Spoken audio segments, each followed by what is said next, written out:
Salam sejahtera para pendengar yang terkasih, selamat bertemu kembali dengan Yayasan Pelayanan Media Antioquia yang didirikan oleh Pendeta Bikman Sirait untuk melayani Tuhan Kepala Gereja melalui media untuk memperluas wawasan umat Tuhan. PAMA juga menerbitkan tabloid Kristen Reformata, Reformata Online, Reformata Audio Streaming. Juga tersedia buku-buku karya Pendeta Bikman Sirait dan ratusan CD khotbah. Doakan dan ikutilah pelayanan PAMA di 33 radio lainnya, di berbagai kota dan pelayanan televisi, di Indovision Live Channel 70 setiap Rabu pukul 11 dan 23 waktu Indonesia Barat, Minggu pukul 17.30 waktu Indonesia Barat, dan Senin pukul 00.30 waktu Indonesia Barat. Kabel Vision Family Channel setiap Rabu pukul 6, 12 dan pukul 18 waktu Indonesia Barat. Sabtu pukul 6.30, 12 dan 19.30 waktu Indonesia Barat. Untuk informasi lebih lengkap, klik www.reformata.com www.reformata.com www.reformata.com. Kini tibalah saatnya kita akan menikmati kebenaran firman Tuhan bersama Pendeta Bikman Sirait. Selamat mendengarkan, Tuhan memberkati. Salam sejahtera saudara yang kekasih di dalam nama Tuhan Yesus Kristus. Kembali kita bertemu dan kita akan melanjutkan pemikiran kita, menggali dalam tentang Kristus Yesus Tuhan kita. Seperti yang selalu kita menyemangati diri supaya kita mengenal dengan jernih, dengan benar, sehingga kita tidak hanya mengucap Yesus tapi tidak menyadari atau tidak mengenali seutuhnya dengan tepat. Ya. Nah, sekarang kita akan membicarakan Yesus dan Bapa adalah satu. Saudara, ini menarik untuk kita pikirkan bersama. Yohanes pasal 10 ayat 30 sampai 38. Yohanes 10 30 sampai 8 dikatakan begini. Aku dan Bapa adalah satu. Sekali lagi orang Yahudi mengambil batu untuk melempar Yesus. Kata Yesus kepada mereka, banyak pekerjaan baik yang berasal dari Bapa-Ku yang kuperlihatkan kepadamu. Pekerjaan manakah di antaranya yang menyebabkan kamu mau melempari aku? Jawab orang-orang Yahudi itu, bukan karena suatu pekerjaan baik, maka kami mau melempari engkau, melainkan karena engkau menghujat Allah dan karena engkau, sekalipun hanya seorang manusia saja menyamakan dirimu dengan Allah. Kata Yesus kepada mereka, tidakkah ada tertulis dalam kitab Taurat, aku telah berfirman kamu adalah Allah? Jika mereka, kepada siapa firman itu disampaikan disebut Allah, sedang kitab suci tidak dapat dibatalkan, masihkah kamu berkata kepada dia yang dikuduskan oleh Bapa dan yang telah diutusnya ke dalam dunia, engkau menghujat Allah karena aku telah berkata aku anak Allah? Jika aku tidak melakukan pekerjaan-pekerjaan Bapa-Ku, janganlah percaya kepadaku. Tetapi jika aku melakukannya dan kamu tidak mau percaya padaku, percayalah akan pekerjaan-pekerjaan itu, supaya kamu boleh mengetahui dan mengerti bahwa Bapa di dalam aku dan aku di dalam Bapa. Sekali lagi mereka mencoba menangkap dia, tetapi dia luput dari tangan mereka. Saudaraku yang kekasih, di dalam dialog antara Kristus dengan orang-orang Yahudi dan segala kedegilan dan ketidakpercayaan mereka menjadi menarik. Ketika di dalam diskusi itu kemudian Yesus mengatakan bahwa dia dan Bapa adalah satu.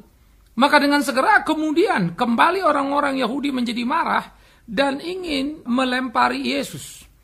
Nah kemudian Yesus bertanya, mengapa kalian mau melempari aku? Ya, banyak pekerjaan yang berasal dari Bapa yang kuperlihatkan ya kepadamu. Yang mana yang menyebabkan kamu mau melempari aku?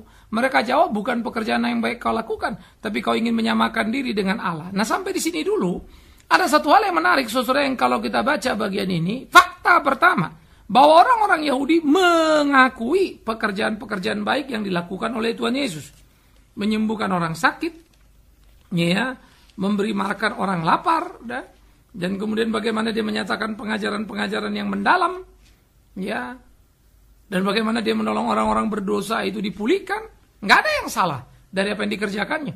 Dia melakukan pekerjaan baik yang memberikan satu hal yang luar biasa. Bagaimana rakyat kebanyakan sangat bersyukur dengan kehadiran Kristus Yesus Tuhan. Tetapi memang kelompok Yahudi sebagai kelompok elitis yang merasa sangat benar dan sangat luar biasa, tentu tidak senang karena mereka sudah mulai tergeser menjadi nomor 2. Nah, oleh karena itu ketika kemudian mereka mempunyai ruang untuk menghabisi Yesus, maka mereka berteriak bukan soal perbuatan baik yang kau lakukan, artinya mereka akui, tapi karena engkau menyamakan dirimu dengan Allah, karena itu berarti menghujat nama Allah. Saudara bayangkan saja, dalam hukum Taurat 10 hukum itu dikatakan apa? Sederhana sekali, bukan? Kalimat yang kita bisa baca di sana. Janganlah menyebut nama Tuhan Allahmu dengan sembarangan. Menyebut dengan sembarangan saja pun sudah melanggar hukum. Apalagi kalau kemudian dianggap menyamakan dirinya dengan Bapa. Maka itu dianggap menjadi sesuatu yang amat sangat keterlaluan. Itu menjadi satu yang amat sangat kelewatan. Nah karena itu dijadikan alasan oleh mereka. Tetapi sebetulnya alasan mereka melempar Yesus bukan itu, tetapi kebencian dan rasa tersingkir oleh kebenaran yang Yesus katakan, sehingga seluruh borok mereka sebagai ahli Taurat, sebagai imam, sebagai pemimpin agama dibongkar oleh Tuhan Yesus dan mereka marah. Karena kenyamanan mereka, hari-hari mereka, hidup mereka mulai dikutak-katik oleh Tuhan Yesus dan mereka kesel jengkel luar biasa. Kenikmatan mereka, kemunafikan mereka disingkapkan begitu ya. Nah, inilah sebetulnya yang membuat mereka menjadi jengkel. Tetapi memanfaatkan kata itu. Yang menarik, saudara. Bagaimana kemudian Kristus berdebat tentang kata yang mereka sebut itu. Maka Yesus memakai kalimat yang dikatakan di dalam Mazmur. Ketika Tuhan menyebut manusia sebagai Allah. Itu menggambarkan bagaimana Tuhan sebagai hakim yang adil berhadapan dengan manusia yang tidak adil. Sehingga di dalam gugatan itu, ya manusia-manusia itu disebut Allah dalam huruf kecil. Engkau Allah, ya, dengan huruf kecil. Bagaimana engkau mau berlaku dalam hidup ini? Jadi Allah menggugat ilah-ilahkan. Nah, manusia itu disebut Allah, ya, dipakai dalam huruf yang kecil. Nah, itu yang digambarkan di dalam Mazmur 82 yang kemudian dipakai oleh Tuhan Yesus untuk mewarnai diskusinya dengan orang-orang Yahudi. Sehingga apa yang terjadi di dalam Mazmur 82 sebagai gugatan Allah terhadap manusia, ya, yang dikatakan Allah dalam sidang ilahi, bagaimana ya para hakim-hakim itu, yaitu manusia di dalam dunia, ya, dihakimi oleh Tuhan yang berlaku tidak adil yang disebut Allah. Nah, Tuhan menyebut para hakim tidak adil itu sebagai Allah, maka Yesus bilang, lah, Allah sendiri menyebut mereka Allah yang di dunia ini. Oke. Apakah kitab suci mau dibatalkan? Lalu tidak boleh menyebut mereka Allah. Lah, yang ngomongin mereka Allah juga Allah kok. Tapi perhatikan huruf kecil tadi. Di situ memang dalam hal Mazmur 82 latar belakangnya adalah Allah yang suci, yang adil itu menggugat kepada hakim-hakim dunia yang disebutnya Allah. Mengapa mereka berlaku serong dalam kehidupannya dan mereka dihakimi oleh hakim adil itu, yaitu Tuhan Allah itu. Nah, maka Yesus kemudian sesudah menyebut bahwa Allah Bapa sendiri di surga menyebut manusia atau hakim itu sebagai Allah. Dan orang Yahudi tahu itu. Maka kemudian Yesus langsung mengatakan, lebih lagi dia yang dikuduskan, ya, dia yang sudah dipilih, yang ditetapkan oleh Allah. Kenapa kamu marah? Nah, di sini Yesus menunjuk dirinya sebagai yang lebih daripada hakim yang busuk. Ya, dia kan bukan hakim yang busuk. Karena kembali ke atas tadi, dia melakukan perbuatan baik. Mestinya perbuatan baik telah menunjukkan dia baik. Maka dalam dia baik, dia tidak mungkin menyebut diri sebagai yang tidak baik. Adalah Bapa dan aku satu. Padahal Allah sendiri menyebut hakim-hakim yang tidak adil itu sebagai Allah dalam huruf kecil. Jadi Yesus mau mengatakan begini, lah kalau Allah saja menyebut hakim tidak adil itu sebagai Allah ilah kecil itu, tapi kamu marah pada aku yang baik. Ini dari segi baik dan tidak baik dulu ya. Kan sudah lucu. Apalagi yang kedua, bahwa Yesus mempunyai argumentasi. Aku dan Bapa itu satu. Karena dia menyebut dirinya sebagai yang dikuduskan oleh Bapa, yang diutus oleh Bapa ke dalam dunia ini. Bagaimana engkau bisa berkata, ya, menghujat Allah? Nah, oleh karena itu saudara yang kekasih, Apa yang dikatakan Tuhan Yesus menjadi sesuatu tamparan yang keras terhadap orang-orang Yahudi. Pertama, memang mereka tidak bisa membantah apa yang digambarkan dalam Mazmur 82. Mereka tahu itu. Dan yang kedua, ketika Yesus mengupgrade dirinya, bahwa dia bukan saja lebih baik dari hakim-hakim yang tidak adil, tetapi dia adalah yang dikuduskan. Dia adalah yang diutus oleh Allah. Nah, kalau memang aku bukan diutus, kalau memang aku bukan yang dikuduskan, tunjukkan di mana tidaknya. Nah, ini menarik, saudara. Sehingga ajas legalitas dimainkan oleh Tuhan Yesus untuk berdiskusi, untuk menunjukkan, gugat-menggugat, untuk membuktikan siapa yang betul di dalam hal ini, Farisi atau Yesus. Nah, jadi kita bisa melihat apa yang dikatakan Yesus bukanlah satu kalimat asal bunyi, sehingga ketika dia mengatakan aku dan Bapa itu satu, adalah kalimat yang bisa kita pahami. Kesatuan di dalam kehidupan yang benar menyatu pada diri mereka. Kesatuan di dalam hidup yang benar karena Allah, Sang benar, telah menguduskan Sang Anak yang benar itu di dalam konteks dikuduskan itu dijadikan yang kudus di dalam dunia. Ya. Nanti ini juga akan kita bahas. Ya, bagaimana Yesus itu. Dan sebelumnya sudah kita bahas juga. Nanti kita akan bahas ulang tentang dia adalah Allah yang mengosongkan diri itu. Sehingga dia adalah Allah yang mengosongkan dirinya, dia sama sehakikat dengan Allah. Tetapi mengosongkan dirinya, membatasi dirinya. Maka kalau dia mengatakan dia dan Bapa satu, memang betul. Satu hakikat. Memang betul. Sama-sama tidak berdosa. Memang betul di dalam satu hakikat kesucian itu. Dan sama-sama membenci dosa itu. Menjadi saudara yang kekasih. Itu sebab kita pun sebagai orang percaya dipersekutukan dengan Kristus. Sampai Yesus berkata di dalam konteks pokok anggur, ya Yohanes 15. Apabila engkau di dalam aku di dalam engkau, apapun yang engkau minta akan diberikan Bapa. Kalau kita di dalam Kristus, Kristus di dalam kita, pasti yang kita minta cuma satu, bukan? Karena kita di dalam pokok anggur yang benar itu. Pasti yang kita minta berbuah. Bukan minta mobil, minta rumah. Ya, itu permintaan orang yang tidak mengenal Tuhan itu. Yang ambisi harta melulu. Tetapi anak Tuhan yang bertumbuh imannya, dia akan meminta permintaan yang berkenan pada Allah. Bahwa orang yang diperkenan Tuhan ditambahkan bonus ekstra, itu urusan Tuhan itu. Cari dahulu kerajaan Allah dan kebenarannya, semua akan ditambahkan. Tapi yang melulu cari tambahannya, itu anak tidak benar itu. Simpel toh. Jadi kalau kita dan Yesus bisa menyatu, maka Yesus dan Bapa satu itu kan bukan hal yang aneh mestinya. Kalau saja orang-orang Israel adalah orang-orang Israel yang menjaga diri kesucian, Farisi menjaga diri kesucian, tentu mereka akan menyatu dengan Allah itu. Tapi mereka tidak di situ. Sehingga apa yang dikatakan Yesus, mereka coba mengutak-atik dari ajas formal legalitas bahwa Yesus menyamakan diri dengan Allah sebagai manusia. Nah, mereka mau masuk di sana dan menghantam Yesus. Tetapi mereka lupa. Ya, Yesus tahu persis siapa mereka dan tidak ada yang tersembunyi pada Kristus. Tidak ada yang patut dicurigai pada diri Kristus. Itu sebab yang kedua lagi menjadi menarik dari bagian ini adalah orang Yahudi sendiri mengakui Yesus melakukan pekerjaan yang baik. Karena itu di mana tidak baiknya. Maka pekerjaan yang baik dilakukan apa? Dalam konteks dia, Yesus Kristus, sebagai yang dikuduskan. Dia, Yesus Kristus, sebagai yang diutus Allah. Dia, Yesus Kristus, dialah yang diurapi itu.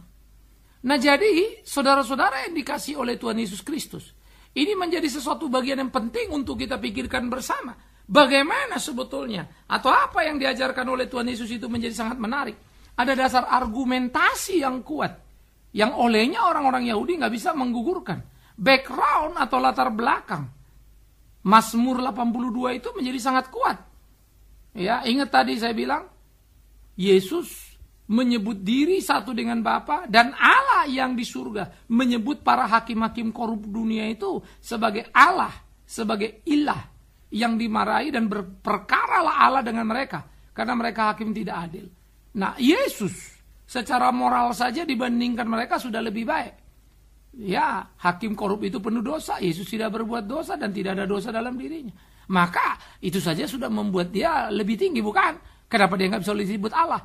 Ditambah lagi, dia bukan saja sekedar manusia yang lebih baik tadi, lebih benar dan tidak berdosa. Tetapi dia memang adalah Allah yang menyatakan diri, yang dikuduskan, diutus oleh Allah itu untuk menyelamatkan manusia dari dosa itu. Nah, ini menjadi bagian perlu untuk kita pikirkan.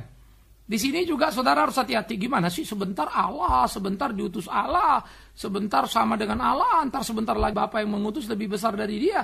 Ini gimana sih Yesus? Nah, kita mesti lihat dulu konsistensinya. Ya, waktu dia mengatakan aku dan Bapa satu, ingat memang satu hakikatnya. Waktu dia mengatakan Bapakku lebih besar, itu kan kita bicarakan pada bagian berikutnya.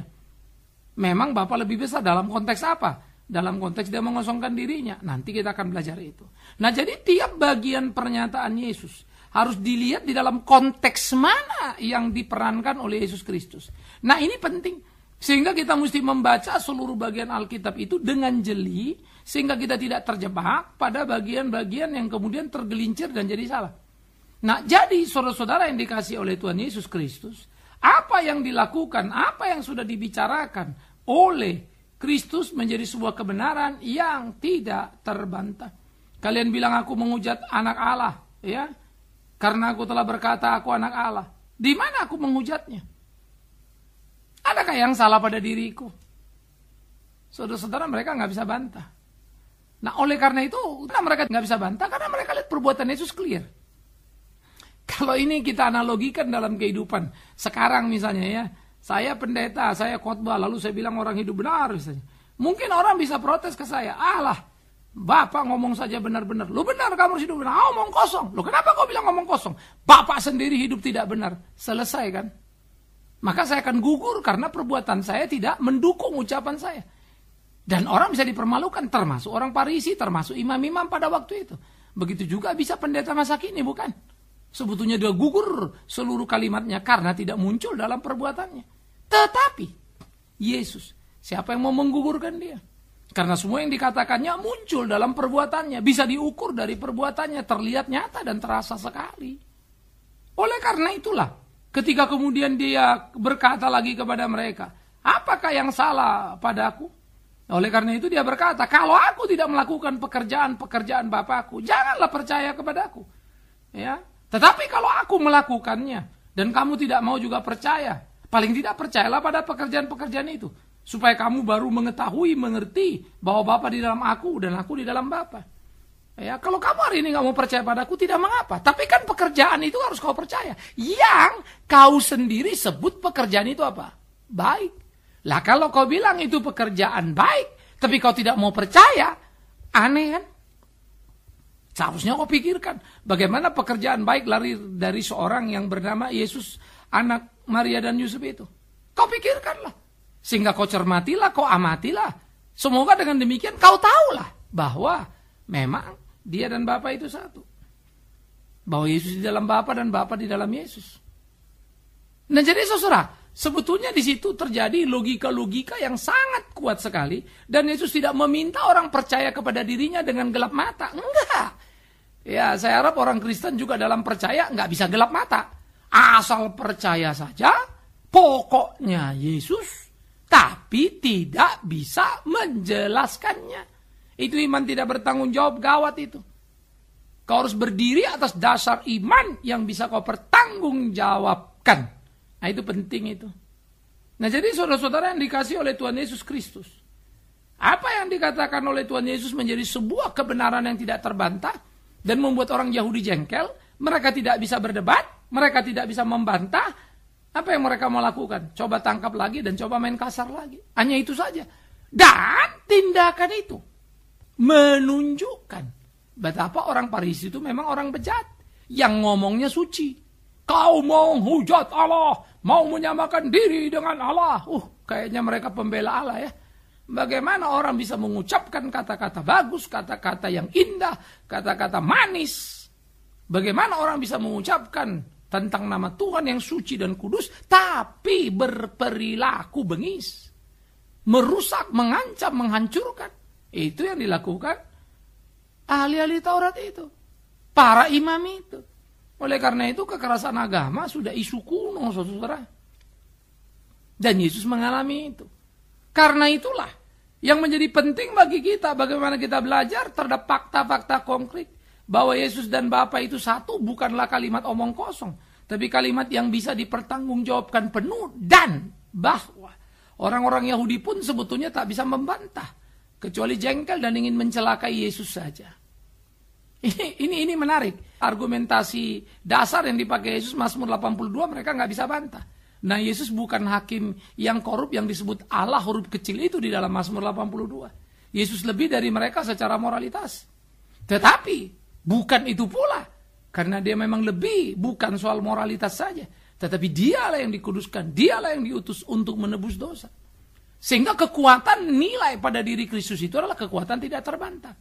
Maka untuk menguji dirinya dia katakan pada orang Yahudi, kalaupun kau tidak percaya aku tidak mengapa, paling tidak percayalah pada perbuatan-perbuatan baik yang kukerjakan yang kau pun sudah menyebut dan mengakui itu baik. Karena itulah kau mau melempar aku kan kau bilang bukan karena perbuatan baik yang kukerjakan kan, tetapi karena aku menyebut diri sama atau satu dengan Bapa. Jadi saudara yang kekasih, lagi-lagi kita bilang kalau cuma mau berdebat dan jelas menjelaskan, ya Yesus amat sangat jelas. Tetapi orang Yahudi, ahli Taurat adalah kelompok mayoritas, jumlah banyak. Dan mereka institusi legal dan mereka ingin menghabisi Yesus. Dan itulah kejahatan agama yang memang sudah tercatat dalam sepanjang perjalanan ribuan tahun. Pokoknya siapa yang kuat, siapa yang mayoritas, ya bisa saja berlaku semena-mena. Selalu berpotensi untuk berbuat salah. Tapi Yesus tak segan untuk menyatakan kebenaran. Tapi kebenaran yang bisa dipertanggungjawabkan. Ya, ini menarik.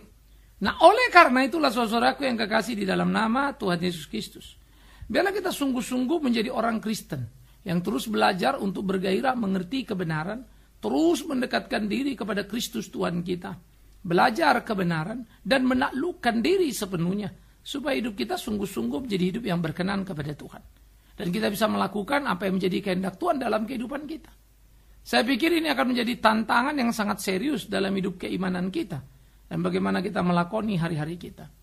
Nah, oleh karena itu, saudara-saudaraku yang dikasihi oleh Tuhan Yesus Kristus, mari kita mainkan seluruh peran kita di dalam kehidupan kita untuk betul-betul kita berperan seperti apa yang dikehendaki oleh Yesus Kristus Tuhan kita. Mari kita mainkan peran dalam kehidupan kita sehingga kita bisa melakoni hari-hari kita dan kita boleh hidup menyenangkan hati Dia. Sehingga kita pun bisa untuk menseleksi diri kita. Apakah kita dan Yesus sudah menjadi satu? Seperti Yesus dan Bapa adalah satu. Tentu persatuan dan kesatuan kita dengan Kristus berbeda kualitas dengan kesatuan Kristus dengan Bapa. Tetapi dalam gairah dan semangat persekutuan, apakah kita sudah mempunyainya? Itu harus menjadi kompetisi dalam hidup kita. Sehingga kalau memang Kristus sudah menyatu di dalam diri kita, pasti tampak dari perbuatan hidup kita. Nah, apakah kemudian kita bisa mengklaim bahwa kita adalah murid Kristus itu? Karena perbuatan-perbuatan baik yang dalam hidup kita. Atau justru perbuatan kita lah yang dengan segera membantah bahwa ternyata kita tidak baik. Kitanya orang Kristen yang bersaksi sana-sini tapi tidak berbuat ini itu. Atau kitanya pendeta yang berkhotbah di sana-sini tapi tidak melakukan apa yang menjadi kehendak Tuhan itu. Semoga ini menjadi perenungan kita untuk menemukan jati diri yang sejati. Mari kita belajar menggugat diri sendiri. Sehingga dengan demikian kita menjadi kuat dan tak tergugat dalam kehidupan. Kalau Anda sudah dengan jujur menggugat diri. Nah, kalau menggugat diri kan kita tahu ada yang salah ya. Kalau lama-lama kita tahu kita nggak ada yang salah dan sudah berbuat benar. Jangan takut digugat orang lain. Apa yang kau takutkan? Nah, karena itu marilah kita hidup di dalam satu kesungguhan yang penuh. Sehingga sama seperti Bapa dan Kristus itu satu. Begitulah seharusnya kita dan Kristus. Itulah yang diinginkan Yesus di dalam Yohanes 17 ketika dia berdoa. Dia berkata supaya mereka, kita orang percaya, ya, menjadi satu. Sama seperti Bapa dan Kristus adalah satu. Semoga itu mimpi kita sebagai gereja yang kita wujud nyatakan. Bukan hanya sekedar ada dalam angan. Tuhan menolong kita. Tuhan memberkati kita. Terpujilah Yesus Kristus Tuhan kita yang dengan Bapa itu adalah satu. Dan biarlah kita berdoa, semoga kita dan Kristus juga satu adanya. Lihat dirimu, periksa dirimu, temukan di situkah engkau. Mari kita mengintrospeksi diri. Amin. Mari kita berdoa. Tuhan, kami bersyukur, kami berterima kasih untuk firman-Mu kepada fakta persekutuan indah Bapa dan Anak. Di dalam kerinduan kami pun kiranya sebagai orang percaya persekutuan yang sama hidup dalam kami dan Kristus. Sehingga tiap orang mengenali hari-hari kami. Karena itulah pekerjaan-pekerjaan baik, Kristus ada di dalam hidup kami, terpatri dan tak terbantah. Semoga kami juga diberanikan diri untuk memeriksa diri kami, dan kalau memang ada yang salah, boleh oleh kuasa Roh Kudus mengubah diri kami, dan kami boleh berjalan pada jalan yang Tuhan kehendaki. Terima kasih.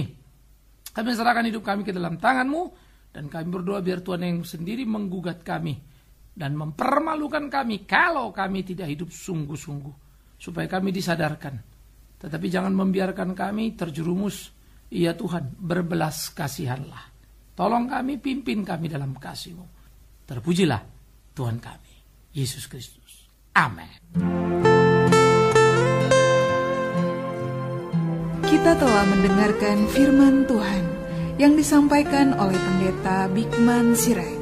Bagi Anda yang merasa diberkati dan ingin menjadi mitra Pama dalam melayani melalui doa, daya dan dana, silakan menghubungi kami melalui telepon 021 392 4229, 021 392 4229, email di pama_yayasan@yahoo.com, pama_yayasan@yahoo.com.